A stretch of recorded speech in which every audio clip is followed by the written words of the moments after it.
Hey everyone, and welcome to episode 15 of the Game Insurance Podcast, where myself, Will. I'm Ryan. Tom. And I'm Josh, a new guy. Or you may know me from FullMetal from some of the streams. Yep, there we go. We got a new guy with us. So, Josh, welcome to the episode. Thanks for having me. It's nice to be here. Yeah, of course. So, let's kind of get some introductions for you. What kind of games do you play? What do you like? I really play a lot of games. Like, that's all I do is play games. I've been playing games since I was like 5. My mom put a Game Boy in my hand because I was a rowdy little kid. Calmed me down. Been playing Pokemon. Like, I've been playing since the original Nintendo, Super Nintendo, Sega, 64, Dreamcast. I had a Sega Saturn for a little while. Like, I've been playing games. I play all sorts of games. Last couple of years, I've been playing League a lot of League. But I feel like, yeah, I know it's rough. I feel like it's almost the same as when people play like a first-person shooter game. It's that rapid high-low. You know what I mean? So. Yeah. Like, oh, I just got a triple kill. Fuck yeah. But then you turn the corner and you get like no scoped from the guy camping that same corner. And you're like, damn it. But then you but then you respawn and you get to do it. You get to do it again and again. And so like that feeds that right. That gamer in me. But I also need to take breaks from that and then like chill with some like long time single player RPG games, love the Final Fantasy series. I play a lot of sports games, I'm really anywhere and everywhere, except for shooter games are fun. I played a lot of Battlefield 4, but I can't really get into Call of Duty. Played a little bit of Warzone, but I dropped out of that pretty quick. So like, so not a whole lot of like the first person shooters. No, and like if 2042 dropped well, I might have picked that up, but. Yeah, that was rough. Yeah. I was just like, damn, I guess it's Battlefield 4 still forever. But yeah, dude, like, I play a lot of real time strategy games too, or not real time, a little bit of mix. There's a series on the PC called Total War. I play shit out of that series, dude. That's one of my favorite series. It's like a overworld tactical map, so you get to make like all your big like diplomacy decisions and economic decisions and move your armies and like build your cities up. But then like when you move on the map, the world map, which is like every country takes their turn, if your armies meet, then it like zooms in and it's real time battle. So like now you set your troops up in a formation, and like as your troops are moving, so are their troops, and like maybe their horse archers are starting to pepper your flanks, so are you gonna move your spearmen over type shit. So like that. It's a nice mix of like, okay, different ways of thinking. I like to critically think when I play some games. So it's just nothing wrong with that, right? No, it's a medium. Yourself in different ways. Yeah, it's a medium that I feel like is underappreciated in not only like the art that it can like display and you can relate to, but also like what it does just for your mind, like. A lot of people shit on people who play games, but it's like, bro, like I have hand-eye coordination, like you would, like you don't have. Like I see that gnat flying over there, you know what I mean? I'm looking over here, but that's because our eyes are just used to doing that kind of stuff. And I'd rather spend 13 hours on my day off playing video games than like watching TV or going outside. Right. Oh yeah, absolutely. It's just like you do like a marathon, like a Marvel marathon, then. Yeah, then I could sit down. Yeah, That's my full focus.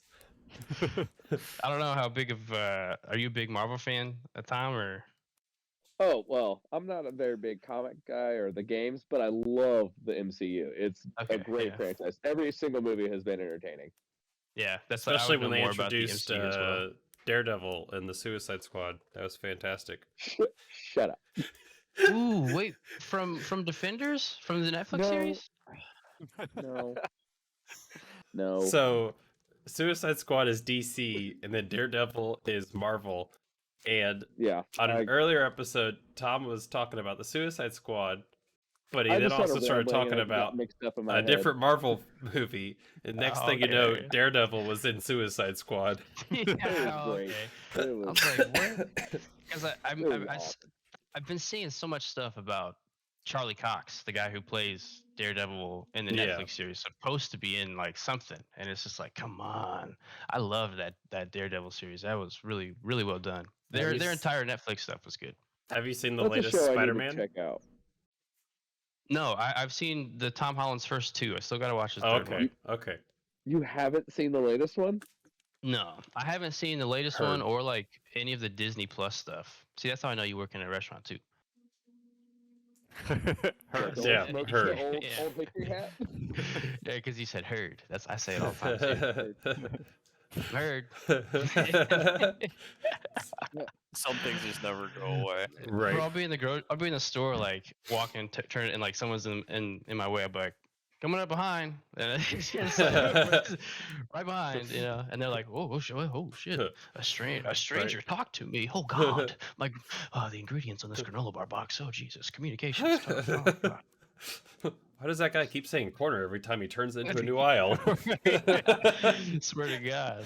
I've gotten away from saying that specifically, but there are still times like, no, all right, I shouldn't say corner. You going through a door, do a little double knock on a door. Oh, yep. Whatever, dude. You just kick the bottom of those doors open. Fuck whoever's on the other side. Boom, bitch. It depends on the mood. You might have to fix the window every now and then. Right. It's like, I'm coming out. Flying jump. I said we're out on no. Swear, I mean, that's the issue when they got those little flimsy ass doors, because people really do just kick the bottom of those bitches open. Yeah. You're like, dude, dang. I know you got plates, but damn. We got this new one at work, and it's heavy. So the worst thing it is, you can't knock on it, but it's so solid it doesn't make a sound. So it's like you get like smack it.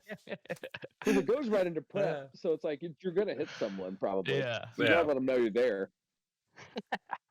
Hate it. Open up. FBI, open up. I swear, dude. People gonna be there chopping up onions. Son of a bitch. Chop their fingers ridiculous. off.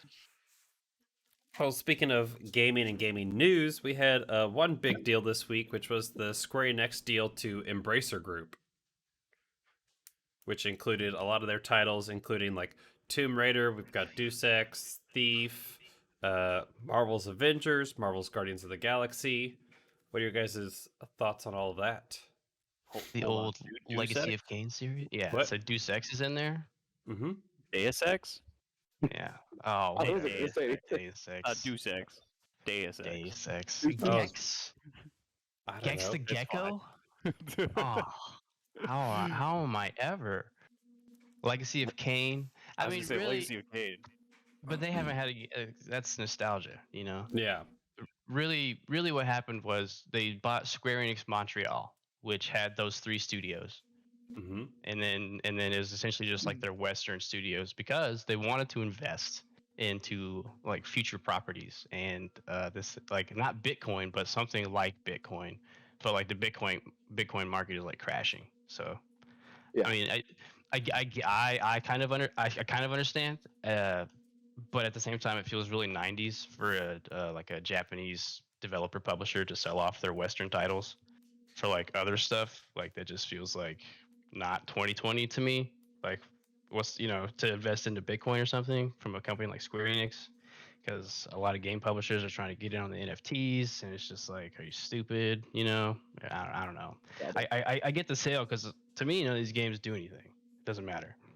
Like, who's played Deus Ex since the Xbox 360? Who's played a Thief game? Tomb Raider game was good, but the second one was bad.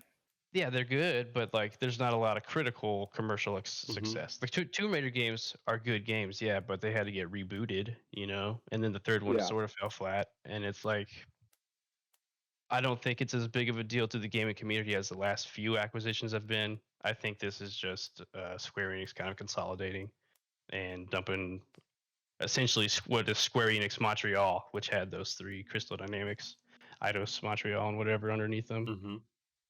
And Embracer Group is like, it used to be THQ Nordic. They're sounding like, they're sounding a lot like Tencent. They've got a lot of good Gearbox subsidiaries that are underneath them. Yeah, Gearbox. Dude. Gearbox. I was like, holy shit. Yeah, Gearbox was the big one that I saw that like drew my attention just because of like Tiny Tina's. Yeah, that's like all the Borderlands and stuff. Like Valve, I think, is under Gearbox. Yeah. Or yeah, like that's. They So do you think other things like Dark Horse Media, Oh, which wow. Yeah, it is Yeah. pretty big on its own right for mostly the comic books and Yeah. manga side that they sell Yeah. stuff. that to me stuck out as like, whoa, why do you have that? Like, the fuck was that? Right. Seems like they kind of just embrace a bunch of different things. Haha. Yeah. You lucky I'm at my house and slap you. Such a He terrible might joke. he might make the drive. I don't know. It's not that far. Yeah, I might. I got free time. So do you think with this acquisition we could be seeing a like revitalization behind some of these brands, like another Tomb Raider game? How do you say it? DS DS Deus Deus. Ex. Deus X3, something like that. I'm a Deus. I'm a Deus. I'm a Deus. Actually, yeah, pretty much. Good. Yeah, that helps, Will. Hmm. Yeah, I actually do think they would. Some of those hidden titles that people might not have really gotten behind, Mm-hmm. but a good trend that's going on right now that Embracer actually has with some of the companies that they are embracing, I guess. Their subsidiaries. So that's what you did there. They've been doing a bunch of remasters. So like Deep Silver is one, and they remastered some of the Saint Row series or the Metro series. Oh, okay. So for me, them getting those acquisitions, I could totally see them doing remasters or remakes for those old classic titles that people like. Right. Bring them on like the newer gen systems. Yeah. Bring up an old legacy like a Soul Reaver. Yeah. Because people I'd be down for Soul Reaver. Everyone's been great. hollering for a decade now. Well, and remakes are a great way to keep people satiated until a new game comes out. Like, hey, here's the remake of Thief. That's better graphics, better user interface, and then they can start releasing new games that they've incorporated with their new acquisitions. I'm sure they already have games in the pipeline that they're going to want to bring out, and I'm sure there's some that are going to be like, let's get rid of that. Yeah. So I'm excited to see what games could come from this. Dude, they have the Red Faction series. Mm-hmm. They do have the Red Faction series. And the Time Splitters. They have Time Splitters. I just bought that on the Xbox One. Like, I was like, $5, yes. They were actually rumoring that the next Time Splitters would actually be coming out. Like they're actually legitimately talking about making another one. Yeah, work on a new part of the Time Splitter series is to begin before the end of 2021. But who knows what that means? Right. But then again, with COVID and stuff like that, they probably had some delays and stuff, and they're probably keeping a bunch of information close to the vest. This is Deep Silver too. Yeah. Like I kind of overlooked this one. And they got like Dead Island. Ooh. The Homefront series. Dead Island 2 was supposed to come out this year. And they published Shenmue 3. Huh. Published what? They did publish Shenmue 3? Yeah, Shenmue 3. Huh. I've been playing State of Decay a good bit, and then I just makes me remember how great Dead Island was when I first started playing that. I saw it on sale. The 2 games on Xbox, like really cheap. Oh yeah, the Dead Island combo pack. Yeah, I need to re-download those. They're good. Those are fun. So wait, who owns? No, who owns Valve? Real quick, because Valve owns Steam. Gabe Newell. All hail Gabe. So Valve isn't part of Gearbox like that. Then they didn't buy Valve. I don't think anybody can buy Valve. Okay, I thought Valve and Gearbox were the same thing. Sure, Elon Musk might. Yeah, I was like, holy shit, Lord. Hold on. He could try. Like, no way. Try. All right, that makes I'm sure he could. Net worth is $10 billion for Valve. I mean, you could swing it. Yeah. It's a sole owner for Gabe Newell, so I don't think he would drop it. That's his He goes full Bruce Wayne. You can't just come in here. Yes, I can. I just bought the building. Swim in the pool? I own the pool. Yeah. Oh, okay. Oh, Mr. Wayne. I will drain this pool. No shit. So he just owns it then. It's his. Sick. So speaking of all these games that we kind of would like to see, what's one game that you would like to see Embracer Group kind of revitalize, remaster, make another in the series, or favorite Square Enix game that they took from them?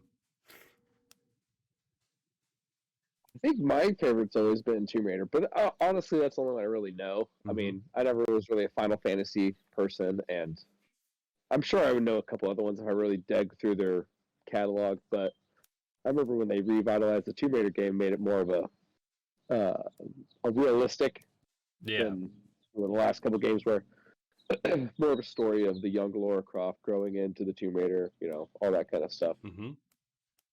So I think that's been a really nice acquisition for them. So I'm excited to see what comes with that. Maybe older Lara Croft training someone new, so we can get like a newer.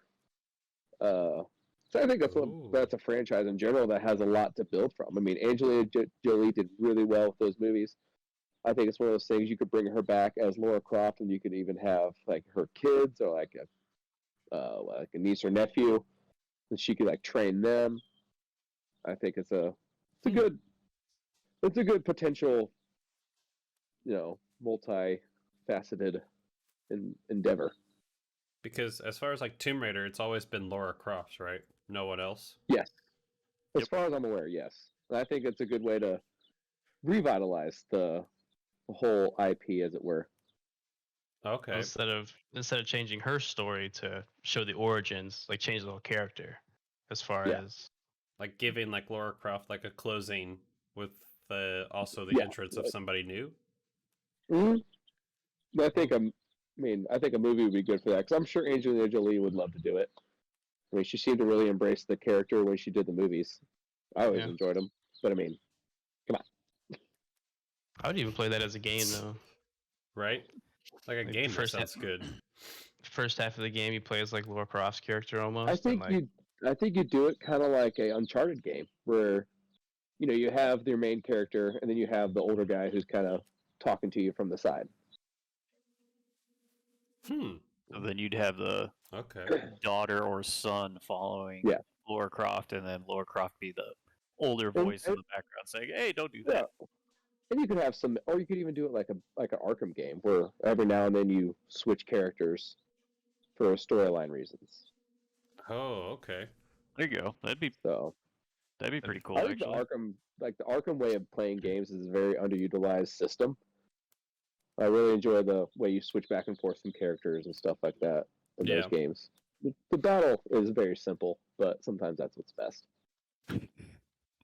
For simpletons like myself. Well, yeah. As long as it feels good beating the shit out of bad guys, you're good.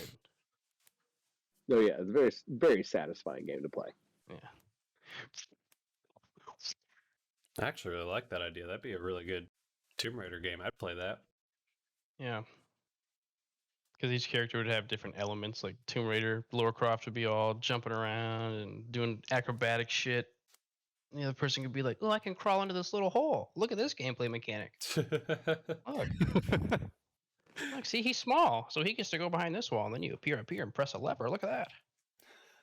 Ingenuity." I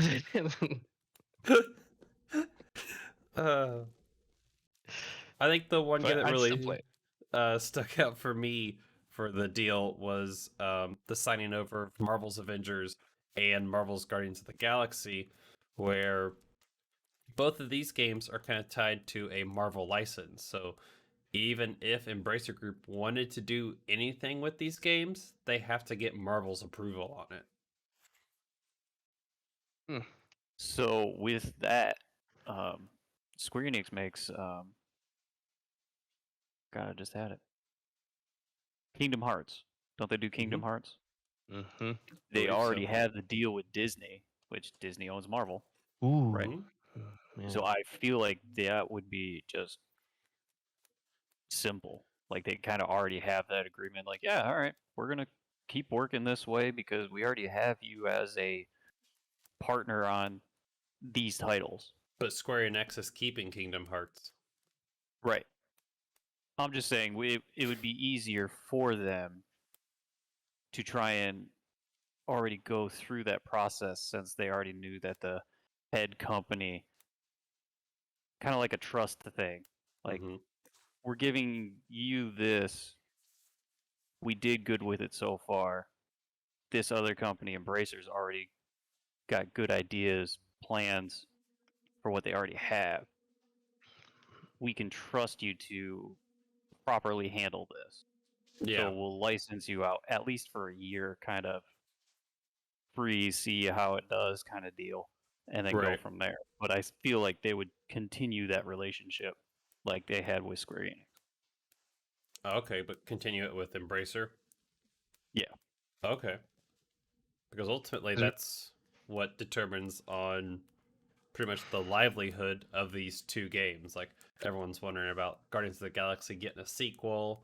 It was kind of up in the air, especially after Square Enix said it didn't perform the way they wanted it to.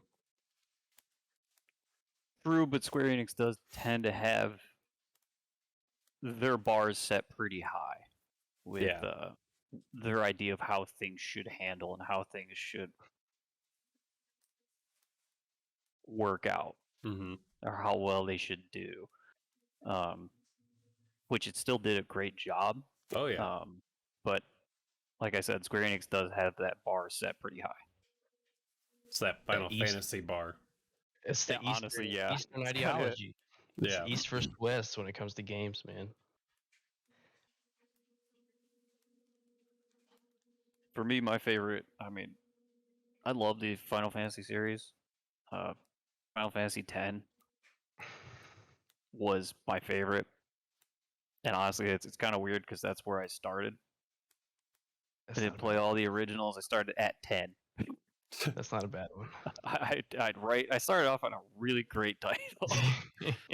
I binged it with my cousin for a week straight, playing it nonstop, doing all-nighters, finishing the game, and I loved every minute of it. Played a little bit of the other titles like 13 and 15, but just 10 by itself was the one I hold dear.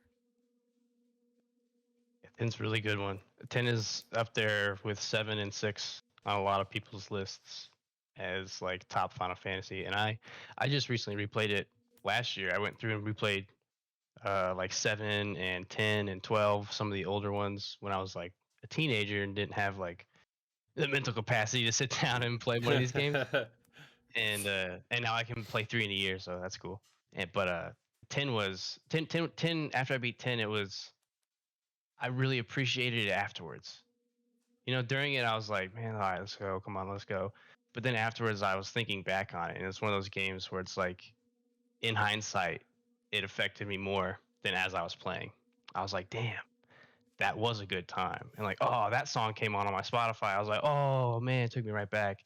And it's certain things like that, especially within the Final Fantasy series as a whole, that I've been able to found myself. It's just, I can't pick a Final Fantasy game or a Square Enix game.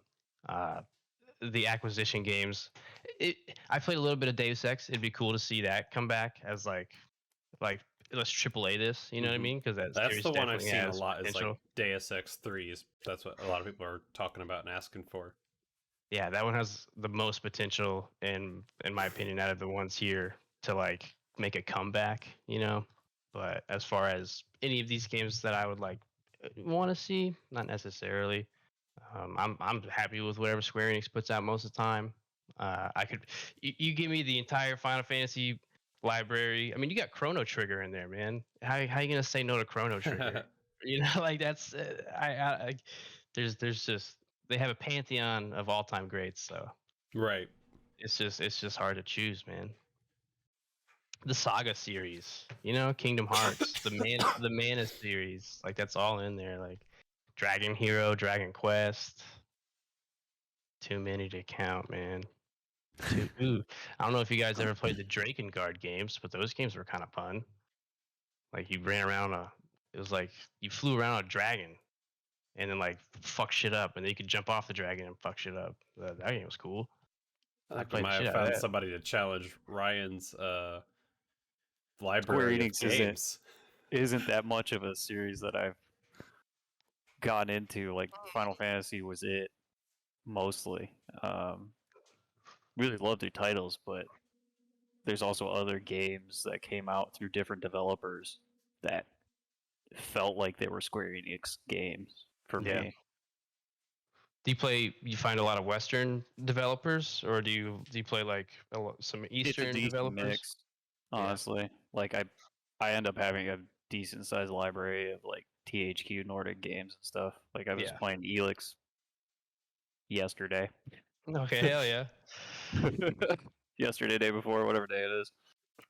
But so I have a decent mix of everything. Yeah. I like JRPG style. Like I love JRPG style. It's a little linear. You always got a party, time like battles and stuff. And then like a Western RPG is like Oblivion or Skyrim. Here you go, and then do whatever you want. I'm like, bro, my ADHD can't handle this, man. It's too much stuff to do. Like, sounds like Tom's problem. Yeah, grab me by the shirt and just bring me on a little bit, man. But like I said, from when I started playing, and on a Nintendo at my stepmom's parents' house in the attic, and there's just a game, looks cool. I put it in. It just so happens to be the first Final Fantasy.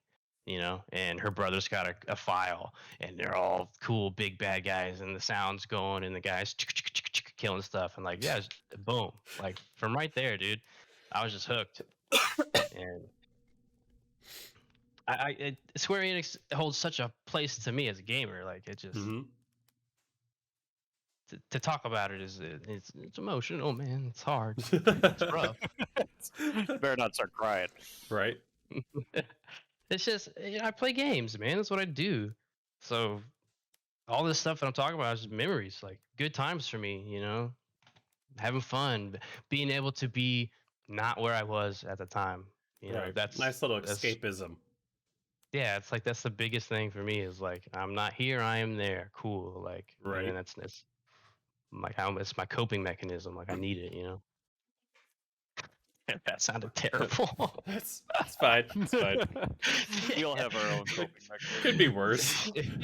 That's right. Tom over there with a beer. Another beer.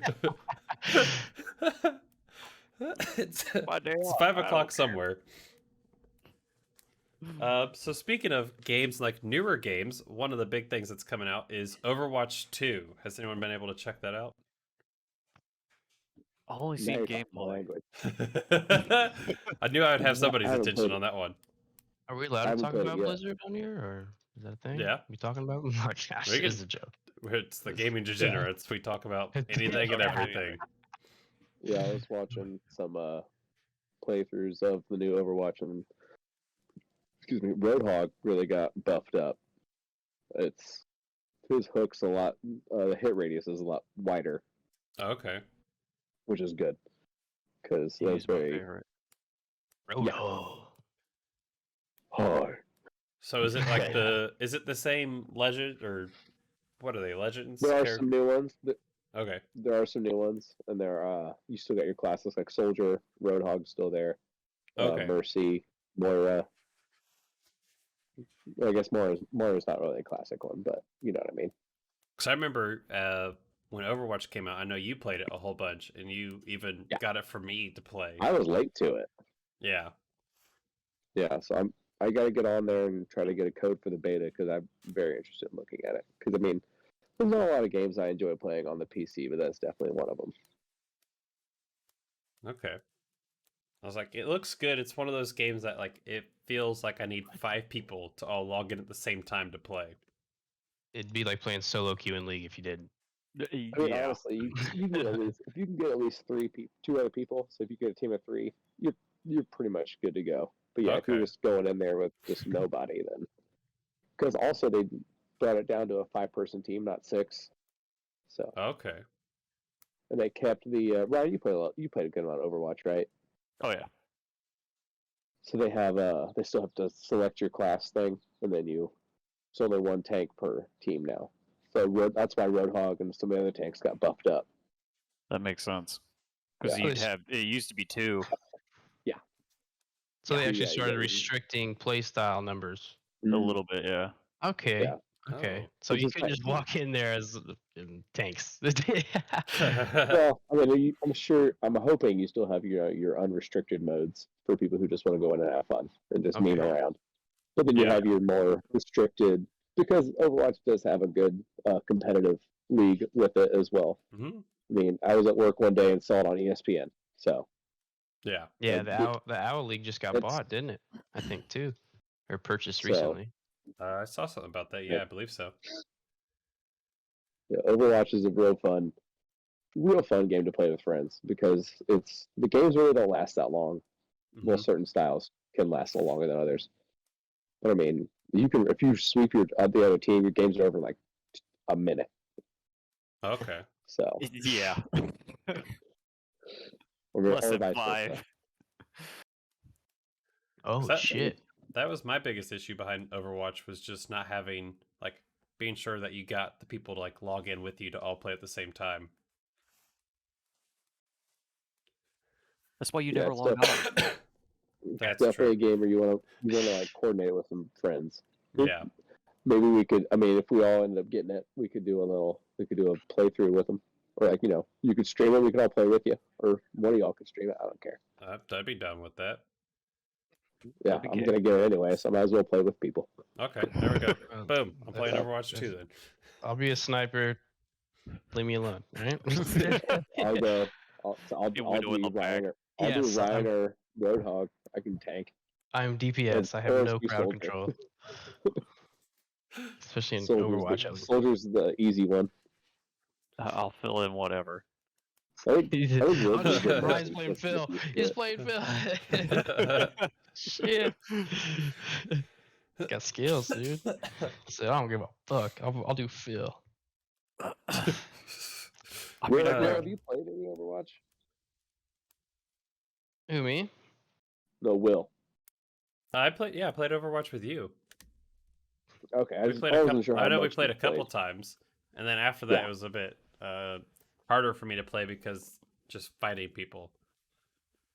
Yeah. And then not fully understanding what was happening, so I got out of it. Yeah. You got to really understand team comps and all that. And I did not. It takes a second. It's like as far as like just 5 arcade mode. Oh just yeah. all DPS. Yeah. That or the random mode is really fun where every time you die you respawn as a random hero. That makes it really Those wonky. are great introductory games so you can get used to everybody. Like, well, I'm not good with this person. Did not like this. No. Who's that little girl in the mech suit? Looks like Samus. She's got like Diva. Yeah, Diva was cool too, man. I like Diva. I think we'll be a good tracer. I think you'd enjoy the fast pace. Fast pace in your face. Why is everyone laughing? Who's Tracer? She's like the face of Overwatch. She was actually the face of it. Yeah. Yeah, like I guarantee you're gonna look up Overwatch. You're just gonna get Tracer's booty in your face all over Google. Look up Tracer. Yeah, I did not. He's about to. It's called 34 this. He's putting it in specifically though. I don't have safe search up. That's a hater. Yeah, she's your tutorial walkthrough partner. Okay. Yeah. She's actually pretty cool though. I can't remember who She's fun. Playing as. Was it there? Probably McCree or Hanzo. You're probably playing Hanzo because he's got the bow and arrow. And I think you had just gotten the bow at that point, so you're probably playing Hanzo or Genji. Holy cow. Look through the list. And be like, who are these people? I think. See, Hanzo's fun once you get good at it. I remember McCree with the hat. Not his name anymore. and then Hanzo. What?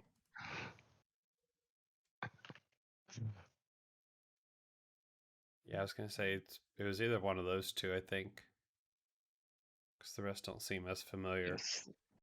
Yeah, 6-shooter or bow and arrow. Which one is Will going to choose? The bow and arrow.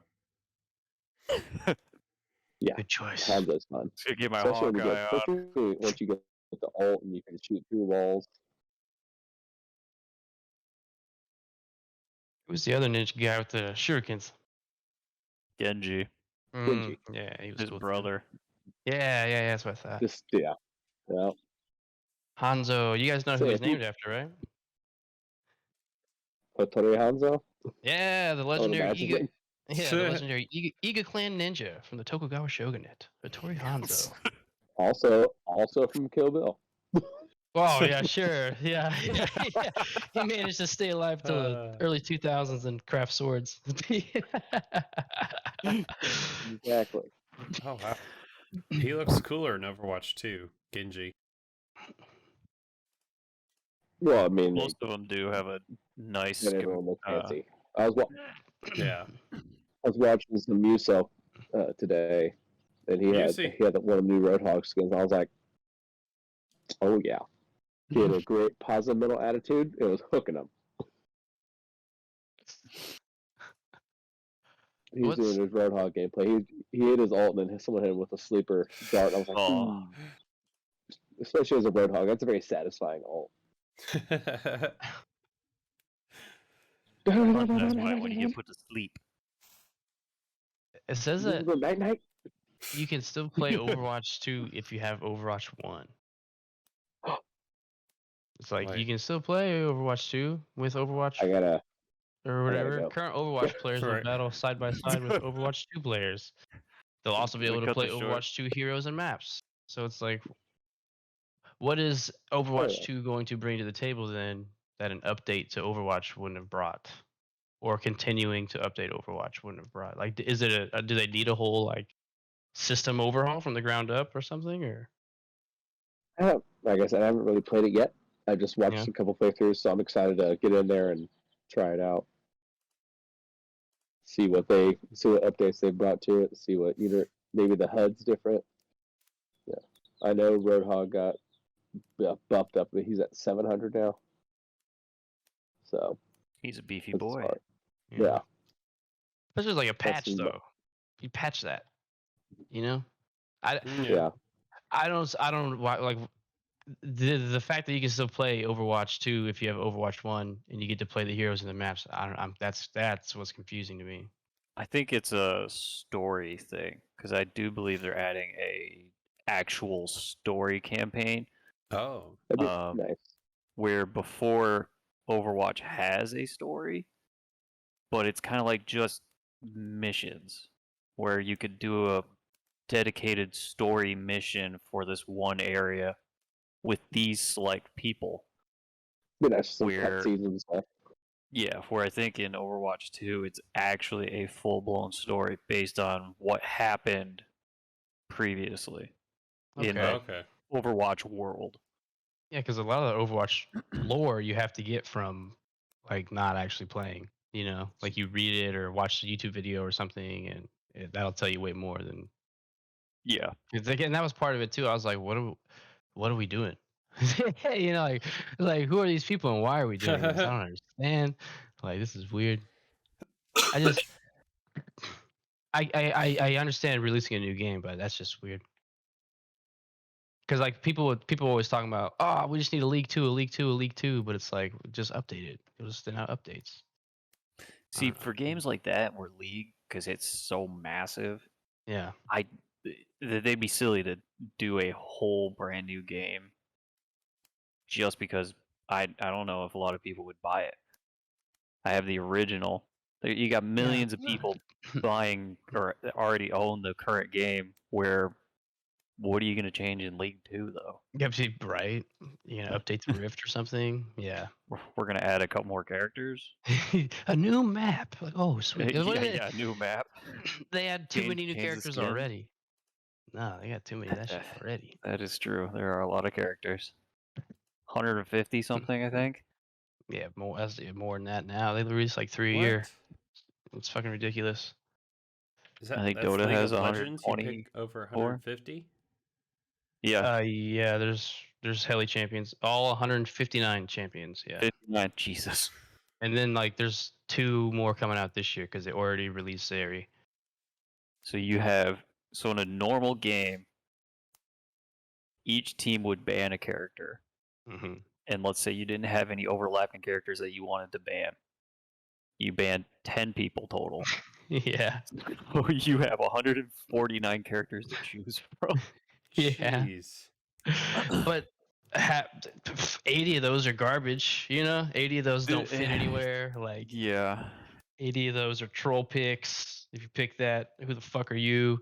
10 of those are strictly balanced for pro play and have nothing to do with competitive or solo queue. But like in pro play, they're a top pick, And that's the other hard part too, is with the games like Overwatch, when you do have a professional league and then you do have guys like us at home wanting to play and have fun with balanced champions or balanced heroes, it's hard for the developers in the game, people who balance it from their standpoint, to how do I balance this game to appease the pro players who are trying to play with like actual strategies and like real shit, and then how do we please just the guy sitting on the couch playing solo queue with his friends 6 middle lights deep, wondering why you just got one shot, so it's like it's hard for games like that, especially with the competitive scene, to balance things.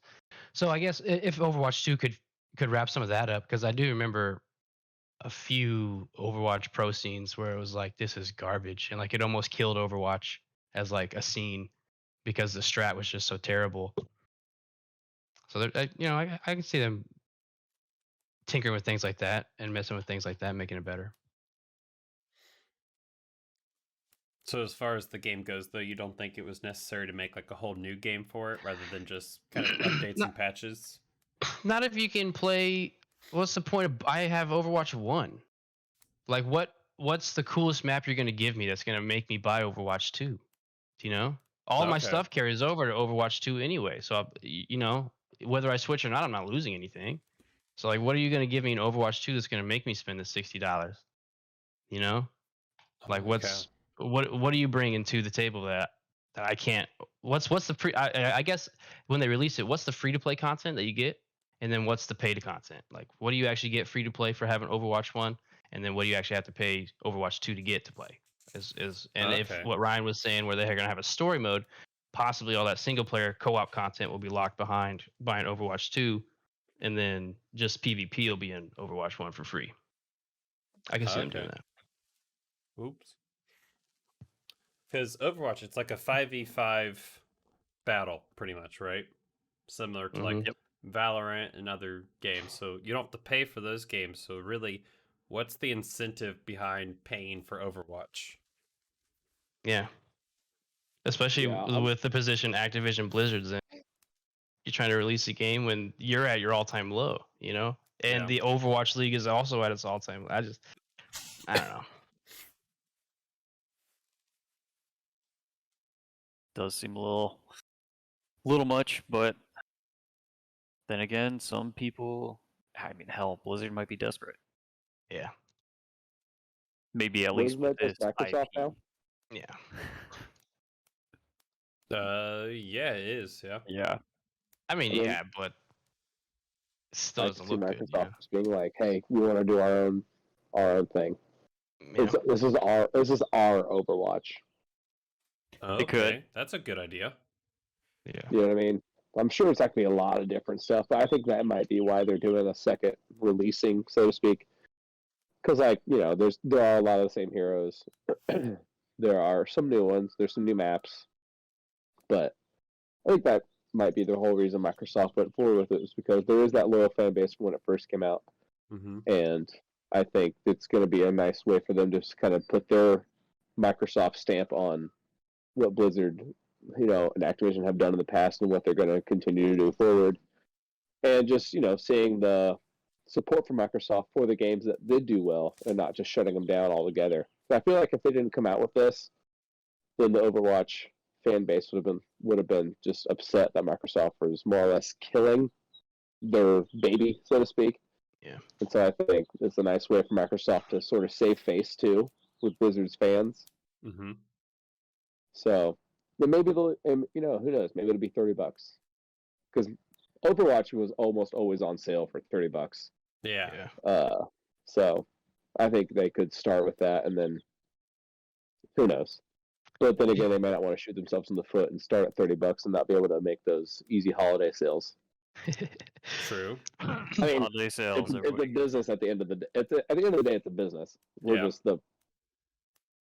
So. You think Overwatch was a game that needed a second one? Like it needed a second game to actually have like release and have hype built around it. And I think for a resurgence, I think it did. Yeah. Because it's really died down. Fortnite kind of came in and took the forefront of what it used to be. Like we talked about it a minute ago. Musa, he was a real big Overwatch player, and then Fortnite came out, and then business dictated he switched to that. I mean, and for years that's all we've seen from him. And today I saw a video of him playing as Roadhog, and I was like, oh man, if I get him and Bazza playing together again, that's fun to watch. Oh yeah. But because it's just two buddies being mean to each other. It's great. So I think that's going to be nice for just the community in general to get a resurgence of younger players, mixed with older players and lapsed players. Because there's people like myself who haven't played in a couple of years. Mm-hmm. Like, oh, was this new? I'm gonna check this out again. Right. So I think it's always nice to kind of revamp it, because if you just do a patch and people see that, go through Reddit or whatever, they go through Twitter, like, oh, cool, well, I'll check it out whenever. But now there's a whole new game, like, oh. Yeah. Okay. It builds that. Yeah. It builds way more than just big patch notes, guys. We're fixing it. Right. Yeah. So I think it's them really trying to hey, this can make us some money. Let's get another game out. Yeah. That makes sense. I'm excited. I can see it from that perspective then. Yeah, kind of how Tom was talking, like how you put like the Microsoft stamp, maybe as Overwatch 2 is what we've seen. Yeah, maybe it doesn't seem like a whole lot. We have a lot of the same heroes, legends, and maybe some of the same maps, but maybe down the road, Microsoft has plans to start putting that real Microsoft stamp on it. And like we saw with Overwatch before, there's constantly, patches coming in. You nerf, buff, add maps, take away maps, add themes, stuff like that. So it's just another great chance for us to have another, like I said, resurgence. So I mean, like Kat, for example, you really never played it, but you seem very interested in playing this now. I'm very interested. And so I'm not. Yeah. This is why they release new games. Yeah. Yeah, pretty much. Like you said, you said you haven't played in a couple of years, but now, I'll check this out. See what's up. Exactly. And so that's the whole point. Yeah. And I forgot. Let's go. Whoa, where are you going? So I had to. We don't do that site. No, this other office, this chair that I've been sitting in. Last night, bro, I was fine. Like, all right, I can't do it. It's so broken. Like you can't see it, but like, oh, it's leaning. Is that even a chair? That's not a chair. This is what I've been sitting in the past few weeks. Like. You need to invest in a good chair, sir. Especially if you game as much as you say you do. All the time, bro. My lower back be killing me. But yeah, like 3 of the screws popped out of the bottom of it. So I went and got. Yeah, dude, my screws have been loose, homie. So I got this chair now. I bought this chair like 2 years ago from the Goodwill right down the street. I had to walk it. I had to carry it home. It didn't get no padding, so I got to put my old pillow for my soft little butt. Yeah. I get it. But check it out. That lumbar support, baby. They got a Goodwill. Here's the. I got that back support now. No upper back support though. My upper back be killing me now. I'm like, damn, I just can't. Well, I mean, who really sits back? Come on, we all sit like this. Yeah, I'd be like this. Hey, you fucking cocksucker! God. No one. It depends on how chill the game is. Yeah, if I'm playing League, I ain't streaming because I'd be saying something. Oh, yeah. Yeah, I've caught portions of that before. Yeah, we've already gotten portions of you. Whereas Cap's stream says safe space, mine would say not safe at all. Anyone and everyone. I swear to God, say something like "fuck you, dude." Oh shit. Shit.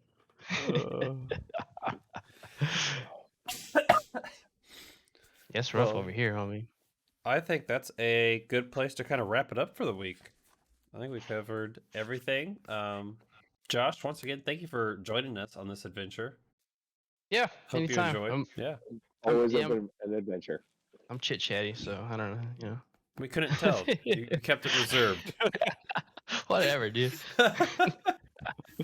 But thank you everybody for tuning in to the 15th episode of the Gaming Shirts podcast. I'll leave links down to all of our socials down below, but you can find me at Cap Stormbreaker. I'm Death Guard. Tom. Metal. And we'll see you in the next episode. Bye-bye. Bye, guys. Yep.